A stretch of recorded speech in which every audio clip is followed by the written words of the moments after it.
안녕하세요. 우주책방마님 이정은입니다. 오늘은 부에 관해서 가장 기본서라고 할 수 있는 백만장자 시크릿이라는 책을 들고 왔어요. 여러분도 이 책 보신 적 있으신 분도 많을 거예요. 저도 이 책을 좀 오래전에 봤었는데 그 마인드를 바꾼다는 게 굉장히 중요하다는 걸 알았어요. 여러분은 인생 살면서 굉장히 큰 돈을 갑자기 얻어보신 적이 있나요? 굉장히 큰 돈을 갑자기 얻게 되면 어떻게 돼요? 이것도 사야 되고 저것도 사야 되고 과연 내가 뭘 하고 싶었는지 막 허둥지둥 생각하게 되잖아요. 그리고 그 돈을 운영할 계획이라는 걸 세워본 적도 없는데 이 돈을 어떻게 해야 되나 조금 황당하시기도 하잖아요.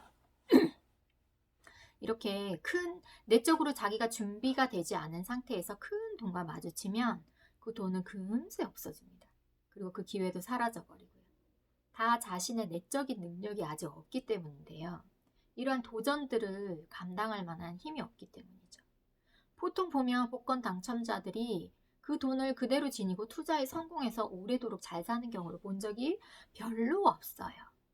다 탕진하거나 아니면 세월이 지나면 원래 자신이 처했던 상황만큼의 그 돈만 가지고 있는 경우를 보는 게 아주 허다해요. 그들이 편안하게 쥘 수 있는 돈만 자기 돈으로 가지지 그 이상의 돈은 굴리고 운영하는 게 굉장히 힘들다는 것을 반증해주는 말이죠.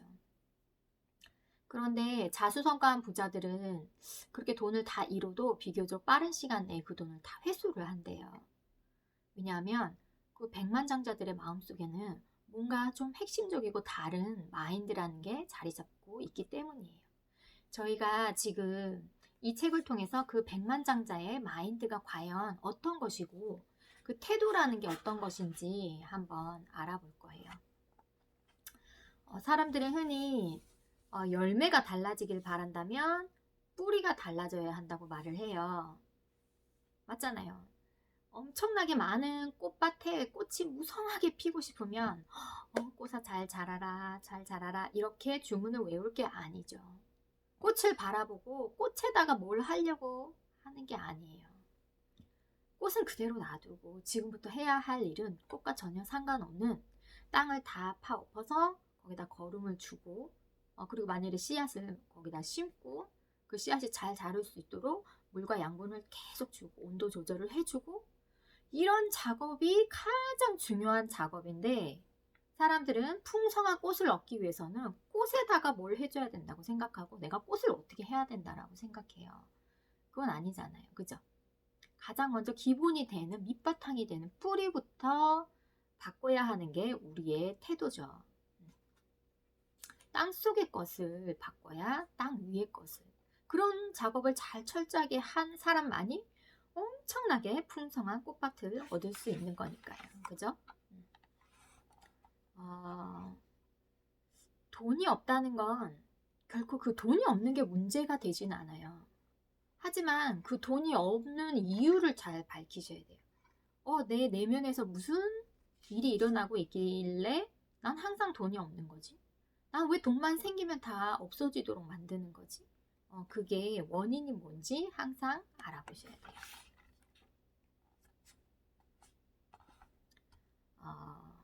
내면의 변화를 위해서 큰 소리로 선언을 해야 할 때가 있어요. 이게 선언을 하는 게 중요한 이유가 몸속에 있는 세포 하나하나를 막 진동을 시켜서 우리 몸에 작은 변화를 일으켜야 하는 거예요. 선언은 우주에다가 특별한 메시지를 보내는 것이래요. 무의식, 특히 자기가 이렇게 잠재되어 있는 무의식 있죠. 무의식에다가 강력한 메시지를 보내는 겁니다. 화건이라는 거 아시죠? 요새 경제적인 서적에는 화건이라는 게 많은데요. 이루고자 하는 목표가 이미 이루어진 것처럼 저는 부자가 되었습니다. 저는 뭐가 되었습니다. 이렇게 긍정적인 진술을 하는 거죠. 그런데 선언이라는 것은 화건은 그렇고 선언이라는 것은 특정 상태를 선택하거나 특정 행동을 이미 감당하려 하고 있는 공식적인 진술입니다. 이게 무슨 말이지? 화건은요, 아직 이루어지지 않은 일을 이미 이루어진 것처럼 말하는 거잖아요. 그런데 이게 문제점이 좀 있죠. 확언을 할 때 머릿속에서는 아, 너 그거 아니잖아. 사실 아니잖아. 헛소리 하지 마. 뭐 네가 100억을 번다고? 말도 안 되는 소리 하고 있네. 그러면서도 저는 100억을 벌었습니다. 감사합니다. 저는 100억을 벌었습니다. 이렇게 말하는 게 확언이잖아요. 그런데 선언은 그것이 사실이라고 말하지 않아요. 무엇이 되겠다는 의지나 행동하려는 의지가 있다라고 말하는 거지 나는 이미 그게 되었습니다라고 말하는 게 아니에요. 지금 당장은 사실이 아니지만 앞으로 그렇게 하겠다고 밝히는 거기 때문에 이 머릿속에도 그걸 그래 그런 말은 인정할 수 있어. 그렇게 말할 수 있지. 내면의 목소리도 그건 괜찮아 하고 수긍은 해줍니다. 그죠? 확언을 할 때는 내면의 목소리가 의심을 해요. 그런데 선언을 할 때는 내면의 목소리가 그거 괜찮네 하고 수긍을 해준다는 거죠. 지금부터 거울을 보면서 이렇게 크게 말해보는 겁니다. 여기는 선언이 많이 나와요. 항상 선언, 백만장자가 되기 위한 마인드를 위한 선언이거든요. 나의 내면 세계가 외부의 세상을 만든다. 정말 중요한 말이죠. 나의 내면 세계가 외부의 세상을 만든다. 꿈처럼 들리시겠지만 자신이 상상하는 대로, 자신이 원하는 대로 펼쳐진다. 요즘에 그런 말 많이 하잖아요. 마음 공부하시는 분들은. 정말 자신이 내면 세계에 품고 있는 생각이 그대로 현실에 반영되는 경우가 많아요. 정말 중요합니다.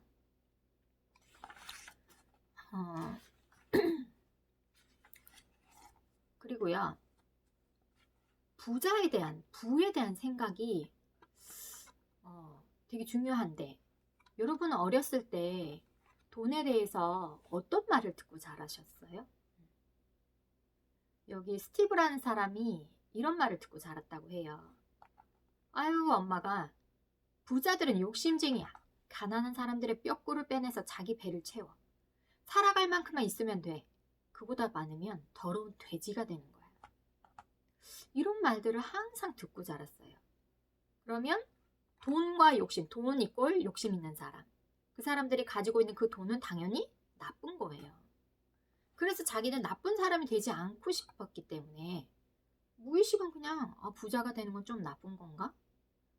부자가 되면 안 되겠다? 라는 생각을 품게 되는 거죠. 그리고 또 자기는 엄마를 사랑하잖아요. 엄마가 싫어하는 사람은 되게 싫거든요. 그래서 자기는 벌어들인 돈 중에서 살아갈 정도를 넘어서는 돈. 나는 항상 100만 원을 벌었어. 그럼 100만 원을 넘어서는 돈은 항상 써서 없애버려야 될 돈인 거예요. 그런데 이게 특이한 게 엄마나 다른 사람의 기분을 맞춰주기 위해서 근근히 살아가는 그런 사람이 되겠나? 아니면 너 부자 될래? 하고 둘 중에 하나 선택해봐. 근근히 살아갈래? 부자 될래? 선택해보라 그러면 당연히 부자가 되겠다고 선택할 것 같죠. 그런데 사람 마음이라는 게 이렇게 논리적으로 굴러가는 게 아니래요. 뿌리 박힌 감정과 논리 사이에서 뭔가를 선택해야 할 때는 무의식은 언제나 감정을 선택한대요. 엄마한테 나쁜 사람이 되기 싫고 내가 나쁜 사람이 되기 싫으니까 부자가 안 되는 걸 선택하는 거죠. 이거는 처음에 믿어지지가 않았어요. 설마 다 부자가 되는 걸 원하겠지. 근데 아닌 경우가 굉장히 많대요. 그래서 자기가 나중에 그걸 깨닫고 나의 비정상적인 이 돈에 관한 믿음이 엄마로부터 왔구나. 엄마가 계속 나에게 이런 부정적인 관념을 심어줄 테니까 엄마를 어디로 보내야겠다. 그래서 엄마가 가장 좋아하는 하와이로 어머니를 보냈대요. 어머니는 거기서 1년 내내 막 따뜻한 날씨에 콘도 구입해줘. 뭐 겨울 내내 거기서 뜨뜻하게 지내시다가 오니까 더 이상 아들한테 그런 간섭을 하지 않게 된 거죠. 그리고 또 주식에 관해서 아빠가 너무 안 좋은 인식을 심어준다. 뭐 항상 그 주식만 보면 열받아하고 혈압 올라하고 뭐 이런 빌어먹을 주식 막 이렇게 하잖아요. 그러면 자식도 그게 프로그래밍이 돼서 나도 주식을 하면 별 재미를 보지 못하겠구나. 그리고 실제로 그렇게 된대요. 굉장히 신기하죠.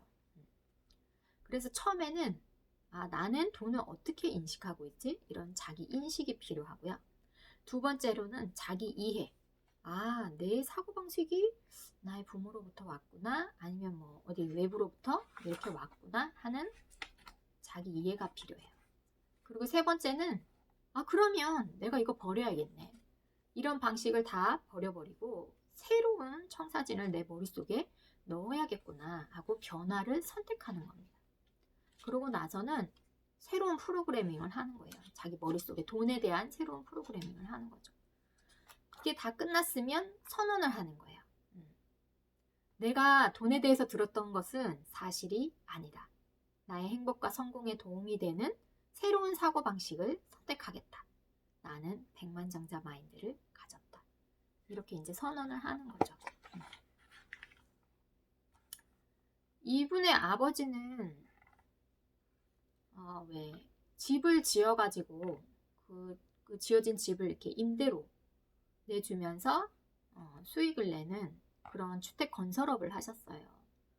아버지가 엄청나게 많은 빚을 땡겨서 대출을 받고 은행에서 상당한 금액을 대출을 받아가지고 적을 때는 10채, 많을 때는 100채까지 집을 지으면 아버지의 심정이 어떻겠어요? 이게 분양이 잘 되면 모르는데 잘 되지 않는다든지 정말 부채를 갚아야 될 이자조차 나오지 않을 때는 사람이 극도로 예민해지거든요. 그러니까 아버지가 항상 기분 좋은 적이 별로 없는 거예요. 돈 달라 그러면 다시는 그런 소리 하지 마. 나한테. 내가 돈으로 보여. 이렇게 되는 거죠. 1, 2년 동안 그 상황이 반복이 되다가 집이 다 팔리고 나서 돈이 물밀듯이 들어오면 진짜 자기가 돈통에서 헤엄을 치는 것 같았다. 그러면서 아버지가 너무나 관대한 사람이 되는 거죠. 이거 이렇게 느껴보시죠. 사람이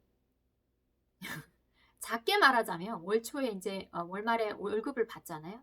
통장에 잠시 돈이 풍족하게 있을 때는 아이들한테도 모두 사주고 부인한테도 영화 보러 갔다 오라 그러고 외식도 자주 하고 이제 잠시 굉장히 여유롭고 관대해진 남편을 볼 수 있어요.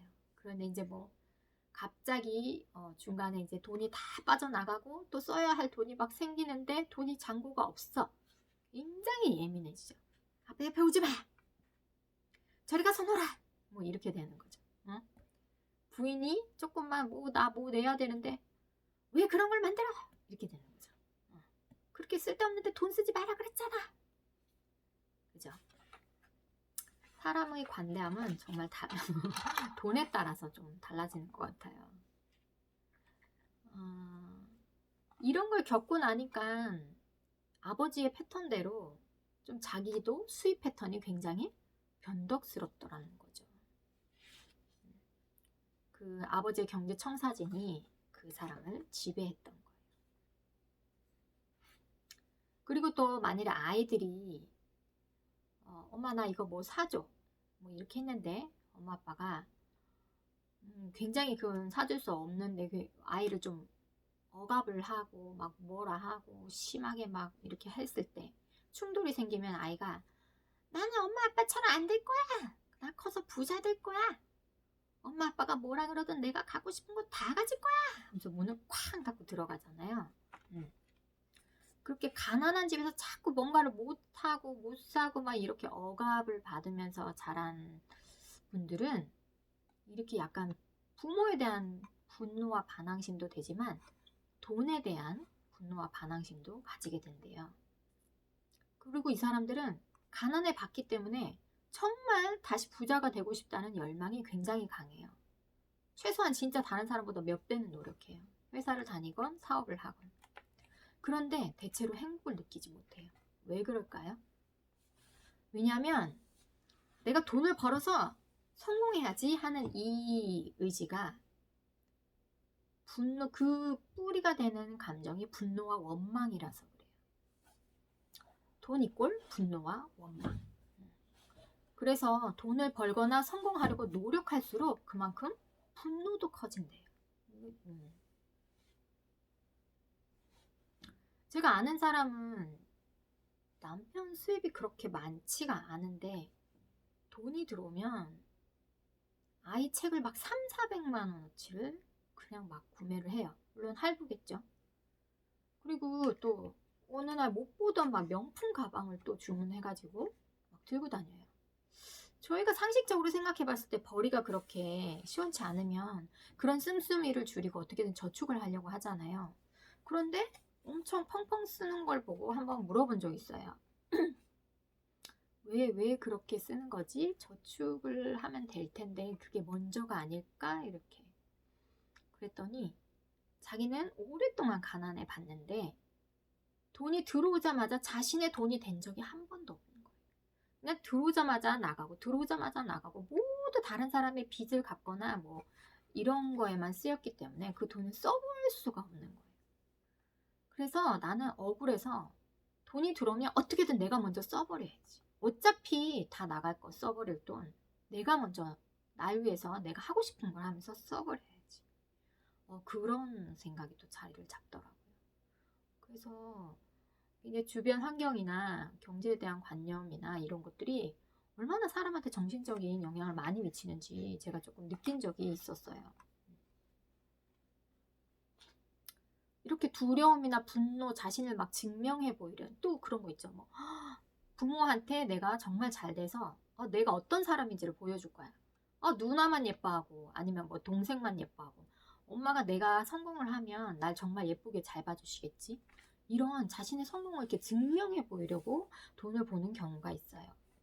이런 경우도 이런 욕구들은 비생산적인 뿌리에서 출발한 동기이기 때문에 행복을 가져다 주지는 못할 거예요. 왜냐하면 돈으로 그 정신적인 문제나 마음의 문제를 해결할 수가 없기 때문이죠.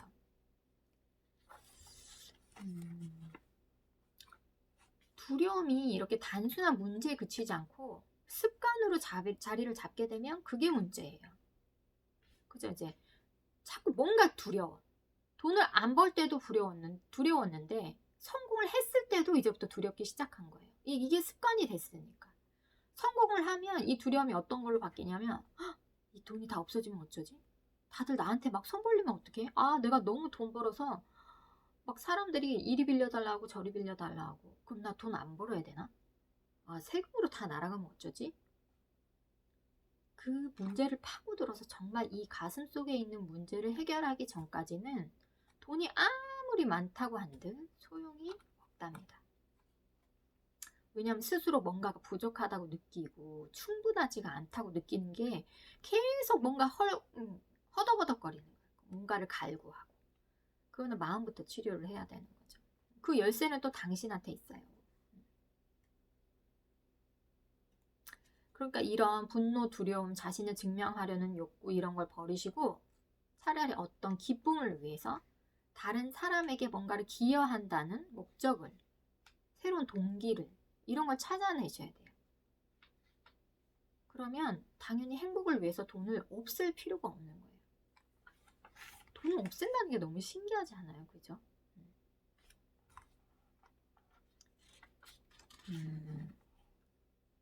또 부부끼리도 굉장히 중요해요. 부부는요, 돈에 관한 부부가 왜 만났다 하면 돈 가지고 싸우는 분들 있죠. 돈 얘기만 했다 하면 싸우시는 분들.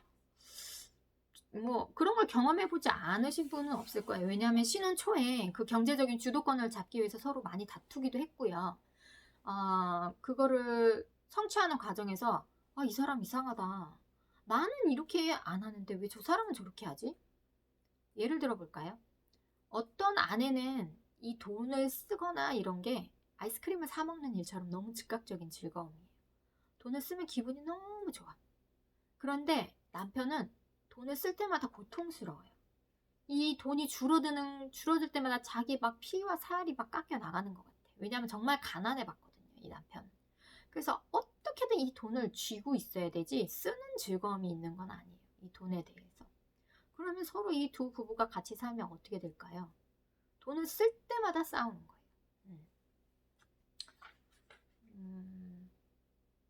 저도 조금 그런 걸 느낀 적 있어요. 저는 돈을 쓰면 저는 펑펑 쓰는 스타일은 절대 아니에요. 아주 작게 쓰지만 작게 써도 나중에 내가 필요한 걸 사야 하면 어디선가 그 돈만큼 채워지는 스타일이었어요. 희한하게 조금. 그래서 돈이 항상 벌어야 되는데 모아야 되는데 뭐 이렇게 좀 부담스러운 존재가 아니라 그냥 내가 합리적인 소비를 하면 어디선가 내가 필요한 게 있을 때는 또 들어오게 될 거야 라는 조금 긍정적인 생각을 가지고 있거든요. 근데 또 모으는 거에 대한 생각도 틀리더라고요. 전 저축을 할 때는 항목별로 나눠서 분할을 해서 미리미리 조금씩 저금을 해놔야 되는데 남편은 또 그게 아니더라고요. 한 방에 팍 벌어서 이제 모든 걸 다 해결할 수 있다. 그거 뭐 조금 조금 모으느니 그냥 정말 잘 나가게 팍 사업을 성공시켜서 그걸로 모든 걸 다 해결할 수 있다. 그런 건 지금도 제가 용납이 안 되지만 그렇게 부부끼리는 다르더라고요. 이럴 때 동반자하고 정말 마음을 터놓고 허심탄회하게 돈에 대해서 이야기해 보셔야 돼요. 자기랑 나랑 돈을 쓰는 거에 대해서 관념이 어떻게 다른가? 우리는 어렸을 때 부모한테 돈에 대해서 어떻게 배웠지? 우리 부모님은 죽어라고 모으라고 했어. 우리 부모님은 잘 써야 잘 벌린다고 했어. 우리 둘은 서로 다른 개념을 가지고 있구나. 그 다음에 저축에 관해서는 이렇게 하는 방법을 배웠어. 나는 저축이라는 걸 배워본 적이 없어. 그저 하루하루 사는데 급급했기 때문이야. 이렇게 다른 걸 다 쏟아놓으세요. 종이를 놔두시고 이렇게 다 써보세요. 그런 다음에 그러면 우리는 절충을 해서 이런 방법을 써보자 하고 만드시는 거죠. 그리고 그거를 벽에다가 붙여놓으시는 거예요. 붙여놓고 돈에 대해서 싸움을 할 때마다 당신이 또 이것 때문에 또 돈에 민감해져 있구나. 이것 때문에 또 예민해져 있구나. 하고 한 번씩 주의를 환기를 시켜주는 거예요. 그래서 우리 이렇게 하기로 했잖아. 너무 예민해 하지 마. 조금 써도 괜찮아. 아니면 너 너무 쓰네. 좀 줄여봐. 우리 이렇게 하기로 했잖아. 저축. 이게 서로를 브레이크를 걸어주는 거예요. 그런 건 굉장히 필요한 단계인 것 같아요. 근데 누구도 이 단계를 허심탄회하게 그 종이에다가 써가지고 오픈을 안 하려고 해요. 그 오픈하는 과정을 창피해 할 수도 있고 내 마인드와 다른 부인이나 남편의 마인드를 막 바꾸려고 노력하는 것 자체가 너무 어렵기 때문에 차라리 시도조차 안 하시는 부부가 계시거든요. 그런데 정말 허심탄회하게 딱 까놓으세요. 다 펼쳐놓으시고 여기를 맞춰야 부부가 발 맞춰서 불을 이뤄나갈 수 있거든요. 불협화음이 없이. 그리고 사람들은 또 머릿속에 일정한 금액이 프로그래밍 돼 있대요. 만일에 내가 연봉을 얼마 정도 버는 사람이다. 뭐 이렇게 나는 100억까지는 벌 수 있는 사람이다. 그런 걸 조금 높게 잡으시는 게 좋을 것 같아요. 왜냐하면 그 잡으신 만큼 능력을 발휘하는 경우가 많거든요. 아까 자동 온도 조절기라는 거 아시죠? 요즘에 되게 춥잖아요. 보일러 트시죠? 보일러를 틀면 우리가 방 온도를 22도로 딱 맞춰놨어요. 그러면 24도가 돼도 22도까지 내려올 때까지 기다리는 거죠. 더 이상 떼지 않고 불을. 그리고 18도로 내려가면 얼른 불을 떼서 다시 22도로 올리는 게 자동 온도 조절 장치잖아요. 그런데 이 청년의 이야기를 들어보세요. 연봉 5만 달러의 청사진을 지닌 영업자가 어쩌다가 영업이 잘 돼서 연봉 9만 달러가 될 수 있는 계약을 따냈다면 희한하게 계약이 취소되거나 아니면 9만 달러를 벌게 되더라도 그 이후에 실적이 모자라서 일이 꼬이게 된대요. 왜냐하면 자기가 연봉 5만 달러를 청사진으로 걸어놨기 때문에 더 많이 벌어도 뭔가가 취소되고 뭔가 모자라도 조금 더 잘 돼서 다시 일로 돌아오고 그죠?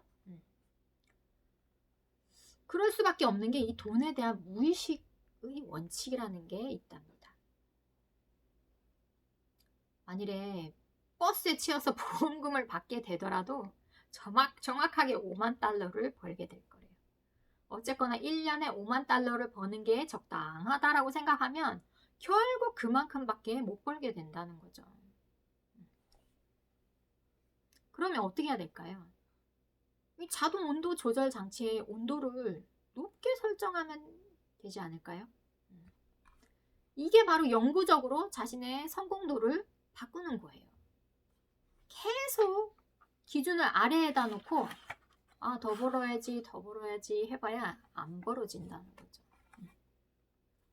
이 온도 조절 장치를 먼저 획기적으로 확 바꿔보세요. 그리고 이제 한번 선언을 해보는 거죠. 나의 생각들을 점검하여 나에게 힘을 주는 것들만 받아들이겠다. 나의 생각들을 점검하여 나에게 힘을 주는 것들만 받아들이겠다. 이 생각이 감정을 낳고 감정이 또 행동을 낳잖아요. 행동이 그 결과를 낳고 부자들처럼 행동하려면 부정적인 생각은 버리시고 일단은 긍정적인 생각 먼저 잡으셔야 되는 거. 그거는 기본이죠.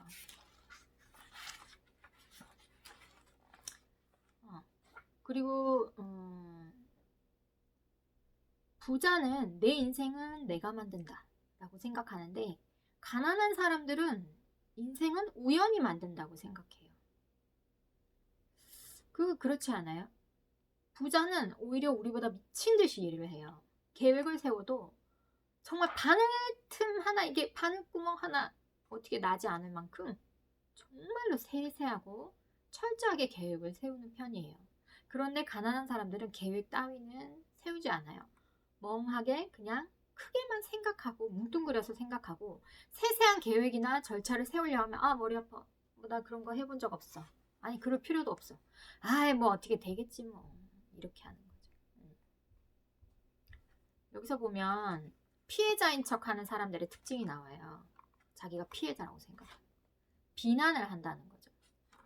되도록 많은 사람과 되도록 많은 환경에 막 손가락질을 하면서 비난을 하는 거예요. 내가 돈 못 버는 이유는 말이야.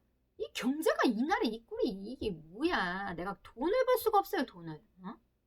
정부는 쓰레기 지금 뭐 하는 짓이야 이것들이. 주식시장은 완전 바닥을 기고 이래가지고 내가 돈을 벌 수 있겠어? 동업자를 탓하고 배우자를 원망하고 신을 원망하고 부모를 원망하는데 너무너무나 능숙한 사람들이에요. 모든 것을 비난하기에 바빠요. 내 잘못은 하나도 없어. 그냥 다 내 주변에 둘러싼 환경들이 잘못했기 때문에 내가 돈을 벌 수 없는 것일 뿐이야. 그리고 또 피해자인 척하는 사람들의 특징 두 번째, 합리화를 시킵니다. 합리화. 돈은 중요한 게 아니야. 정신적인 게 중요하지 무슨 돈이 중요해. 생각을 해보세요. 돈이라는 게 에너지이고 흐름이라고 그랬잖아요. 자신을 좋아해야 돈을 너무 미치도록 좋아해야 돈이 땡겨 들어오는 거거든요. 끌어당김의 법칙 아시잖아요. 만약에 친구한테 야 너 나한테 별로 중요한 친구 아니야. 나 베프 따로 있어. 너 아니야. 만약 이렇게 말하고 다녀요. 그러면 자기 주변에 남아있을 친구가 도대체 누가 있을까요? 남아있을 사람이 하나도 없는 거죠. 그럼 돈은 그렇게 중요한 게 아니잖아요? 하면 돈이 남아있을까요? 자기 주변에? 절대로 붙어있지 않아요. 그럼 그 사람을 보고 당신 무일푼이시군요. 돈 땡전 한 푼 없으시군요. 이렇게 물으면 맞아요. 라고 대답할 가능성이 엄청나게 높다는 거죠. 혹시 이런 생각 가지신 분 있나요? 돈이 중요하지 않다고 말하는 사람? 부자들은 돈의 중요성을 알고 있어요. 이 돈이 얼마나 많은 것들을 이루어주고 얼마나 많은 것들을 편안하게 해주는지 자유를 주는지 알고 있기 때문에 돈이 중요하다고 말하는 사람 없어요.